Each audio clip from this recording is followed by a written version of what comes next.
नमस्कार दोस्तों, आप सभी का स्वागत है हमारे यूट्यूब चैनल नायर 451 में। उम्मीद करती हूँ आपको ये कहानी ज़रूर पसंद आएगी। बेनी माधव सिंह गौरीपुर गांव के जमींदार और नंबरदार थे। उनके पितामह किसी समय बड़े धन धान्य संपन्न थे। गांव का पक्का तालाब और मंदिर, जिनकी अब मरम्मत भी मुश्किल थी, उन्हीं के कीर्ति स्तंभ थे। कहते हैं इस दरवाजे पर हाथी झूमता था। अब उसकी जगह एक बूढ़ी भैंस थी, जिसके शरीर में अस्थि पंजर के सिवा और कुछ शेष ना रहा था, पर दूध शायद बहुत देती थी, क्योंकि एक ना एक आदमी हाड़ी लिए उसके सिर पर सवारी रहता था। बेनी माधव सिंह ने अपनी आधी से अधिक संपत्ति वकीलों को भेंट कर चुका था। उनकी वर्तमान आय 1,000 रुपये वार्षिक से अधिक न थी। ठाकुर साहब के 2 बेटे थे। बड़े का नाम श्रीकंठ सिंह था। उसने बहुत दिनों के परिश्रम और उद्योग के बाद बीए की डिग्री प्राप्त की थी। अब एक दफ्तर में नौकर था। छोटा लड़का लाल बिहारी सिंह दोहरे बदन का शजीला जवान था। भरा हुआ मुखौटा, चौड़ी छाती, भैंस का 2 सेर ताज़ा दूध वह उठकर सवेरे पी जाता था। श्रीकंठ सिंह की दशा बिल्कुल विपरीत थी। इन नेत्र प्रिय गुणों को उन्होंने बीए इन्हीं 2 अक्षरों पर न्यौछावर कर दिया था। इन 2 अक्षरों ने उनके शरीर को निर्बल और चेहरे को कांतिहीन बना दिया था। इसी से वेद ग्रंथों पर उनका विशेष प्रेम था। आयुर्वेद औषधियाँ पर उनका अधिक विश्वास था। शाम सवेरे उनके कमरे में प्राय खरल की सुरीली कर्णमधुर ध्वनियाँ सुनाई दिया करती थी। लाहौर और कलकत्ते के वेदों से बड़ी लिखा पड़ी रहती थी। श्रीकंठ इस अंग्रेजी डिग्री के अधिपति होने पर भी अंग्रेजी सामाजिक प्रथाओं के विशेष प्रेमी ना थे, बल्कि वह बधुआ बड़े जोर से उनकी निंदा और तिरस्कार किया करते थे। इसी से गांव में उनका बड़ा सम्मान था। दशहरे के दिनों में वह बड़े उत्साह से रामलीला होते और सब किसी न किसी पात्र का पाठ लेते थे। गौरीपुर में रामलीला के वही जन्मदाता थे। प्राचीन हिंदू सभ्यता का गुणगान उनकी धार्मिकता का प्रधान अंग था। सम्मिलित कुटुंब के 2 वह एकमात्र उपासक थे। आजकल की स्त्रियों को कुटुंब में मिलजुल कर रहने का जो अरुचि होती है, उसे वह जाति और देश दोनों के लिए हानिकारक समझते थे। यही कारण था कि गांव की ललनाएं उनकी निंदक थी। कोई कोई तो उन्हें अपना शत्रु समझने में भी संकोच ना करती थी। सब उनकी पत्नी को ही इस विषय में उनसे विरोध था। यह इसलिए नहीं कि उसे अपने सास ससुर तेवर या जेठ आदि घृणा थी, बल्कि उसका विचार था कि यदि बहुत कुछ सहने और तरह देने पर भी परिवार के साथ निर्वाह ना हो सके, तो आए दिन की कलह से जीवन को नष्ट करने की अपेक्षा यही उत्तम है कि अपनी खिचड़ी अलग पकाई जाए। आनंदी एक बड़े उच्च कुल की लड़की थी। उसके बाप एक छोटी सी रियासत के तालुकेदार थे। विशाल भवन, एक हाथी, 3 कुत्ते, बाज, बहरी, सिकरे, झाड़, फांसू, अनारी, मजिस्ट्रेट और रिन, जो एक प्रतिष्ठित तालुकेदार के भोग्य पदार्थ है। सभी यहाँ विद्वान थे। नाम था भूप सिंह। बड़े उदार चिंत और प्रतिभाशाली पुरुष थे, पर दुर्भाग्य से लड़का एक भी ना था। 7 लड़कियां हुई और देव योग से सब की सब जीवित रही। पहली उमंग में तो उन्होंने 3 ब्याह दिल खोल कर किए, पर 15-20 हजार रुपयों का कर्ज सिर पर हो गया तो आंखें खुली, हाथ समेट लिया। आनंदी चौथी लड़की थी। वह अपनी सब बहनों से अधिक रूपवती और गुणवती थी। इससे ठाकुर भूप सिंह उसे बहुत प्यार करते थे। सुंदर संतान को कदाचित उसके माता पिता भी अधिक चाहते हैं। ठाकुर साहब बड़े धर्म संकट में थे कि इसका विवाह कहाँ करें। ना तो यही चाहते थे कि ऋण का बोझ बढ़े, और ना ही यही स्वीकार था कि उसे अपने को भाग्यहीन समझना पड़े। एक दिन श्रीकंठ उनके पास किसी चंदे का रुपये मांगने आया। शायद नागरी प्रचार का चंदा था। भूप सिंह उनके स्वभाव पर रिझ गए और धूमधाम से श्रीकंठ सिंह का आनंदी के साथ ब्याह हो गया। आनंदी अपने नए घर में आई तो यहाँ का रंग ढंग कुछ और ही दिखा। जिस टेम टाम की उसे बचपन से ही आदत पड़ी हुई थी, वह यहाँ नाम पात्र को भी ना थी। हाथी घोड़ों को तो कहना ही क्या, कोई सजी हुई सुंदर बैल की न तक ना थी।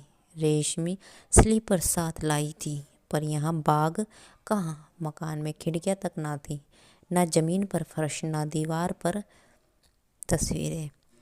यह एक सीधा साधा देहाती गृहस्थी का मकान था, किंतु आनंदी ने थोड़े ही दिनों में अपने को इस नई अवस्था के ऐसे अनुकूल बना लिया मानो उसने विलास के समान कभी देखे ही ना थे। एक दिन दोपहर के समय लाल बिहारी सिंह 2 चिड़िया लिए हुए आए और भावस से बोले, जल्दी से पकड़ दो, मुझे भूख लगी है। आनंदी भोजन बनाकर उसकी राह देख रही थी। अब वह नया व्यंजन बनाने बैठी। हांडी में देखा तो घी पाव भर से भी अधिक ना था। बड़े घर की बेटी थी, किफ़ायती क्या जाने, उसने सब घी मांस में डाल दिया। लाल बिहारी खाने बैठा तो दाल में घी ना था। बोला, दाल में घी क्यों नहीं छोड़ा? आनंदी ने कहा, घी सब मांस में पड़ गया। लाल बिहारी जोर से बोले, अभी परसों घी आया है, इतनी जल्द उठ गया? आनंदी ने उत्तर दिया, आज तो कुल पाव भर रहा होगा, वह सब मैंने मांस में डाल दिया।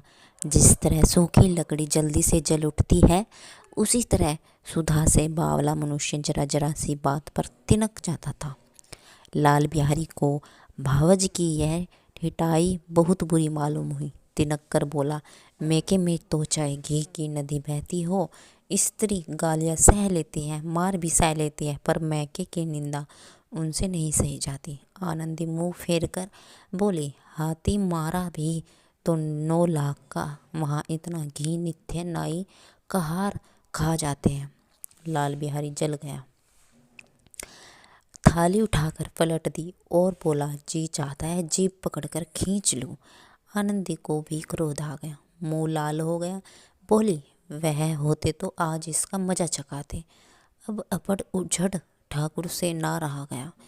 उसकी स्त्री एक साधारण जमींदार की बेटी थी।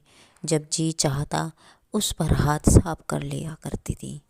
खड़ाऊ उठाकर आनंदी की ओर जोर से फेंकी और बोला, जिसके गुमान पर भूली हुई हो उसे भी देखूंगा और तुम्हें भी।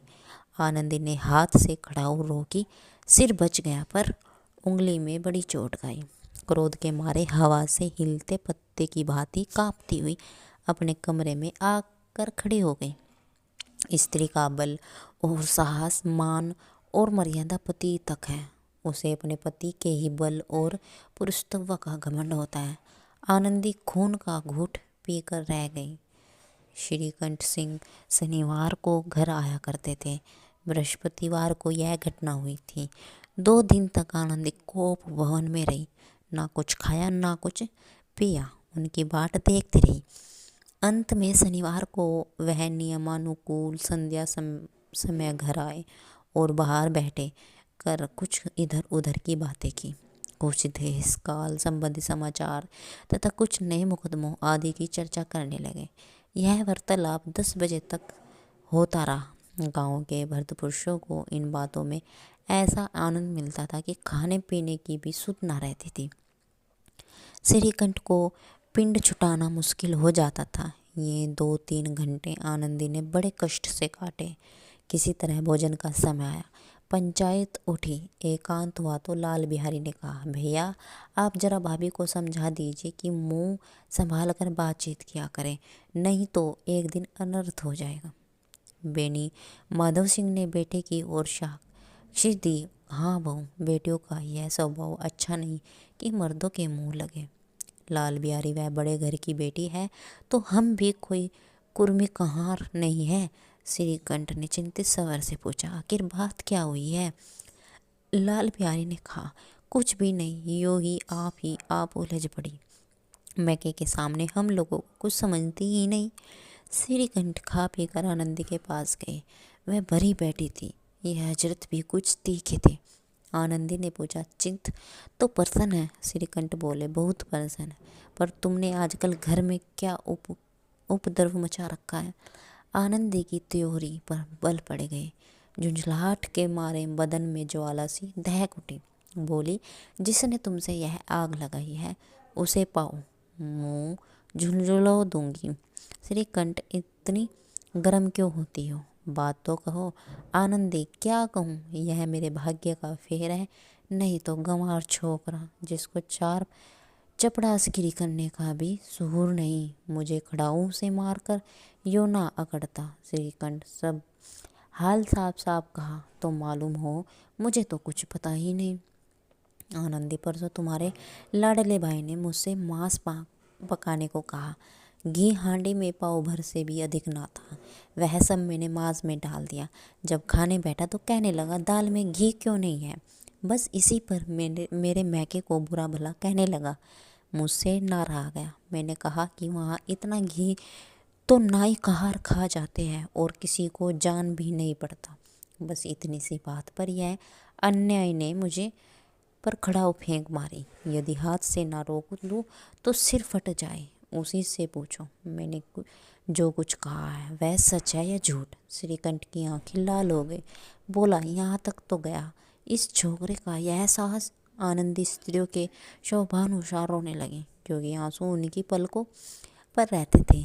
श्रीकंठ बड़े धैर्यवान और शांति पुरुष थे। उन्हें कदाचित ही कभी क्रोध आता था। स्त्रियों के आंसू पुरुष की क्रोधाग्नि भड़काने में तेल का काम देते थे।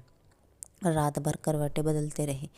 अवधगनिता के कारण पलक तक नहीं झपकी। प्रातःकाल अपने बाप के पास जाकर बोले, दादा, अब इस घर में मेरा निभाना होगा।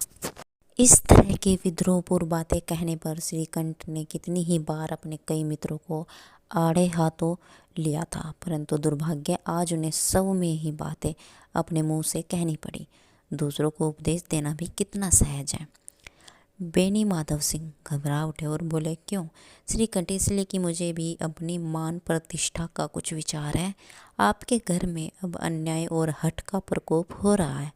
जिनको बड़ों का आदर सम्मान करना चाहिए वे इनके सिर चढ़ते हैं। मैं दूसरे का नौकर ठहरा घर पर रहता नहीं। यहाँ मेरे पीछे स्त्रियों पर खड़ाऊ और जूतों की बौछार होती है। कड़ी बात तक चिंता नहीं, कोई एक दो कह ले, वहाँ तक मैं सह सकता हूँ, किंतु यह कदापि नहीं हो सकता कि मेरे ऊपर लाल घूसे पड़े और मैं दम ना मारूं।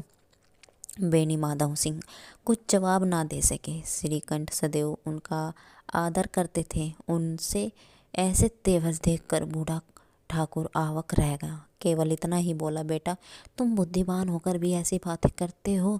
स्त्रियां इस तरह का नाश कर देती है, उनको बहुत सिर चढ़ाना अच्छा नहीं है।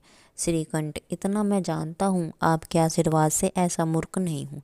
आप सब जानते हैं कि मेरे ही समझाने बुझाने से इसी गांव में कई घर संभल गए, पर जिस स्त्री की मान प्रतिष्ठा का ईश्वर के दरबार में उत्तरदाता हूँ, उसके प्रति ऐसा घोर अन्याय और पशुवत व्यवहार मुझे असह्य है। आप सच मानिए, मेरे लिए यह कुछ काम नहीं है कि लाल बिहारी को कुछ दंड नहीं होता।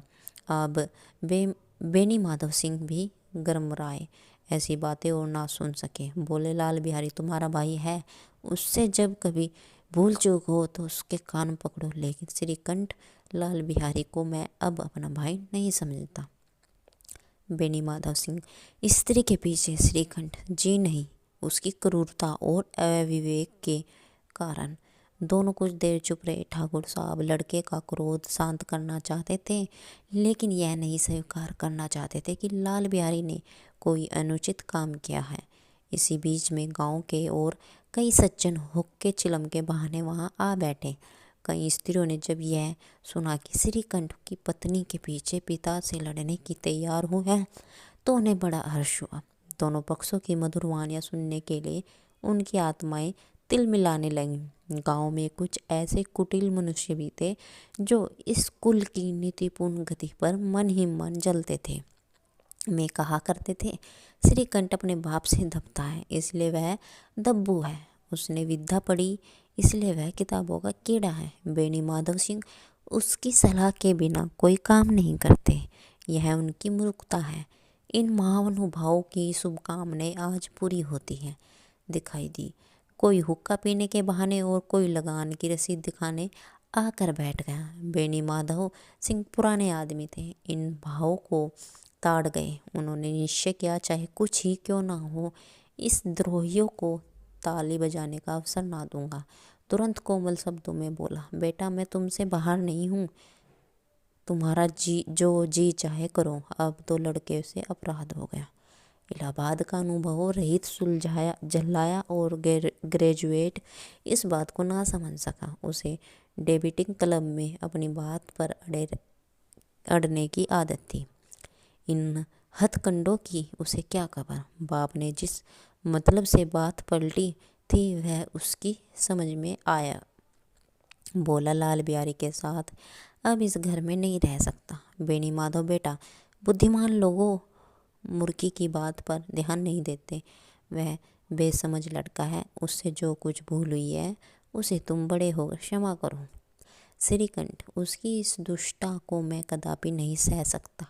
या तो वही घर में रहेगा या मैं। आपको यदि वह अधिक प्यारा है तो मुझे विदा कीजिए। मैं अपना भार आप संभाल लूँगा। यदि मुझे रखना चाहते हो तो उससे कहिए जहाँ चाहे चला जाए। बस यह मेरा अंतिम निश्चय है। लाल बिहारी सिंह दरवाजे की चौखट पर चुपचाप खड़ा बड़े भाई की बातें सुन रहा था। वह उनका बहुत आदर करता था।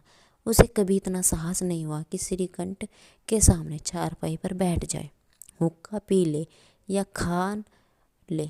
बाप का भी वह इतना मान ना करता था। श्रीकंठ का भी उस पर हार्दिक स्नेह था। अपने होश में उन्होंने कभी उसे गुटखा तक ना था।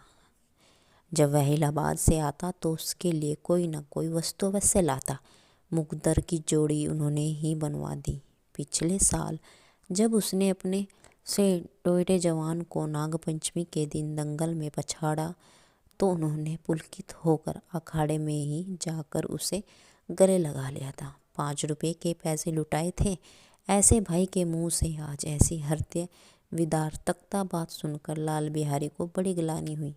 वह फूट फूट कर रोने लगा। इसमें संदेह नहीं कि अपने किए पर पछता रहा था। भाई के आने से एक दिन पहले से उसकी छाती धड़कती थी कि देखो भैया क्या कहते हैं, मैं उनके सम्मुख कैसे जाऊंगा, उनसे कैसे बोलूँगा, मेरी आंखें उनके सामने कैसे उठेगी। उसने समझाया था कि भैया मुझे बुलाकर समझा देंगे। इस आशा के विपरीत आज उसने उन्हें निर्दयी की मूर्ति बने हुए पाया। वह मूर्ख था, परंतु उसका मन कहता था कि भैया मेरे साथ अन्याय कर रहे हैं। यदि श्रीकंठ उसे अकेले में बुलाकर 2-4 बातें कह देते, इतना ही नहीं 2-4 तमाचे भी लगा देते तो कदाचित उसे इतना दुख ना होता। पर भाई का यह कहना कि अब मैं इसकी सूरत नहीं देखना चाहता, लाल बिहारी से सहा ना गया। वह रोता हुआ घर आया। कोठारी में जाकर कपड़े पहनने लगा, पोछे जिसमें कोई ना समझ सके कि रोता था। तब आनंदी के द्वार पर आकर बोला, भाभी भैया ने निश्चय किया कि मैं वह मेरे साथ इस घर में ना रहे। अब वह मेरा मुंह नहीं देखना चाहते, इसलिए अब मैं जाता हूँ। उन्हें फिर मुंह ना दिखाऊंगा। मुझसे जो कुछ अपराध हुआ है उसे क्षमा करना। यह कहते कहते लाल बिहारी का गला भर आया। जिस समय लाल बिहारी सिंह सिर झुकाए आनंदी के द्वार पर खड़ा था, उसी समय श्रीकंठ सिंह की भी आंखें लाल किए बाहर से आया। भाई को खड़ा देखा तो घृणा से आंखें फेर ली और कतरा कर निकल गए, मानो उसकी परछाई से दूर भागते हो। आनंदी ने लाल बिहारी की शिकायत तो की थी, लेकिन अब मन में पछता रही थी कि वह स्वभाव से ही दयावती थी। उसे इसका तनिक भी ध्यान ना था कि बात इतनी बढ़ जाएगी। वह मन में अपने पति पर झुंझला रही थी कि यह इतने गर्म क्यों होते हैं, पर उस पर यह भय भी लगा हुआ था कि कहीं मुझसे इलाहाबाद चलने को कहे तो कैसे क्या करूँगी। इस बीच में उसने लाल बिहारी को दरवाजे पे खड़े यह कहते सुना कि अब मैं जाता हूँ, मुझसे जो कुछ अपराध हुआ क्षमा करना। तो उसका रहा सहा क्रोध भी पानी हो गया। वह रोने लगी। मन का मैल धोने के लिए नयल जल से उपयुक्त और कोई वस्तु नहीं है। श्रीकंठ को देखकर आनंदी ने कहा, लाला बाहर खड़े बहुत रो रहे हैं। श्रीकंठ, तो मैं क्या करूं? आनंदी, भीतर बुला लो, मेरी जीभ आग लगे, मैंने कहा से यह झगड़ा उठाया। श्रीकंठ, मैं ना बुलाऊंगा। आनंदी, पछताओगे, उन्हें बहुत ग्लानि हो गई है, ऐसा ना हो कहीं चले गए। श्रीकंठ ने उठे। इतने में लाल बिहारी ने फिर कहा, भाभी भैया से मेरा प्रणाम कह दो, वह मेरा मुंह नहीं देखना चाहते, इसलिए मैं अपना मुंह उन्हें ना दिखाऊंगा। लाल बिहारी इतना कहकर लौट पड़ा और सिरता से दरवाजे की ओर बढ़ा। अंत में आनंदी कमरे से निकली और उसका हाथ पकड़ लिया। लाल बिहारी ने पीछे फिर कर देखा और आंखों में आंसू भरे बोला, मुझे जाने दो। आनंदी, कहाँ जाते हो? लाल बिहारी, जहाँ कोई मेरा मुंह ना देखे। आनंदी, मैं ना जाने दूंगी। लाल बिहारी, मैं तुम लोगों के साथ रहने योग्य नहीं हूँ। आनंदी, तुम्हें मेरे सौगंध अब एक पग भी आगे ना बढ़ाना। लाल बिहारी, जब तक मुझे यह ना मालूम हो जाए कि भैया का मन मेरी तरफ से साफ हो गया, तब तक मैं इस घर में कदापि ना रहूँगा। आनंदी ने ईश्वर को साक्षी देखकर कहती हूँ कि तुम्हारी ओर से मेरे मन में तनिक भी मैल नहीं है। अब श्रीकंठ का हृदय भी पिघलता और उन्होंने बाहर आकर लाल बिहारी को गले लगा लिया। दोनों भाई खूब फूट फूट कर रोए। लाल बिहारी ने सिसकियाँ लेते हुए कहा, भैया अब कभी मत कहना कि तुम्हारा मुंह ना देखूंगा। इसके सिवा आप जो दंड देंगे मैं शहर स्वीकार करूंगा। श्रीकंठ ने कांपते हुए स्वर में कहा, लल्लू, इन बातों को बिल्कुल भूल जाओ। इस बार चाहेंगे तो फिर ऐसा अवसर ना आएगा। बेनी माधव सिंह बाहर से आ रहे थे। दोनों भाइयों को गले मिलते देखकर आनंद से पुलकित हो गए। बोल उठे, बड़े घर की बेटियां ऐसी ही होती है, बिगड़ता हुआ काम बना लेती है। गांव में जिसने यह वृत्तांत सुना उसी ने इन शब्दों में आनंदी की उदारता को सराहा। बड़े घर की बेटियां ऐसी ही होती है।